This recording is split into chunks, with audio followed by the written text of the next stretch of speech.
Puis même des fois, je rencontre les présidents de syndicats d'un shop, là, puis ils me disent, hey, moi, Éric, les affaires de wokisme, on n'est pas là-dedans pantoute, nous autres. Hein. Ou ben non, moi, de telle bataille, là, je veux rien savoir de ça. Là. Nous autres, moi, je veux défendre mon monde, là, ici. Là. Moi, ces affaires-là, ça m'intéresse pas. Là. Ouais. Mais, puis il y a comme il y a quelque chose qui ne fonctionne pas. Il y a une déconnexion avec les centrales syndicales puis l'establishment syndical au Québec versus les travailleurs puis la classe laborieuse. Mais t'es-tu d'accord pour dire qu'en Occident, à l'heure où on se parle, il y a une déconnexion en général entre les institutions. Les élites, appelle-les comme ça. Là. Regarde aux États-Unis, là, on n'est pas là pour débattre de Trump, mais pourquoi la classe ouvrière vote en partie pour Donald Trump? Les syndiqués votent plus Trump que les non-syndiqués. La question du pouvoir d'achat. Donc, à un moment donné, tu es désespéré, tu t'appauvris, tu perds ton emploi industriel, les loyers augmentent, tout ça, puis tu penses que Trump va te donner du pain puis du beurre. Bon, on comprend que ça sera pas nécessairement le cas. Non, mais toute la question des tarifs, c'est à cause des syndicats aussi. Le premier décret que Trump a signé, c'était pas d'augmenter le salaire minimum aux États-Unis, c'était de baisser les impôts des plus riches, tu sais. Oui, mais attends une minute. Là, toute sa bataille, ces tarifs, là, c'est très syndical. Là. Les travailleurs ont le sentiment de faire voler le job par les étrangers qui rentrent,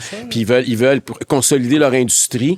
Puis ça, c'est très, très syndicaliste. La guerre, le protectionnisme de Trump, il origine des syndicats américains. Là. Bien sûr, bien sûr.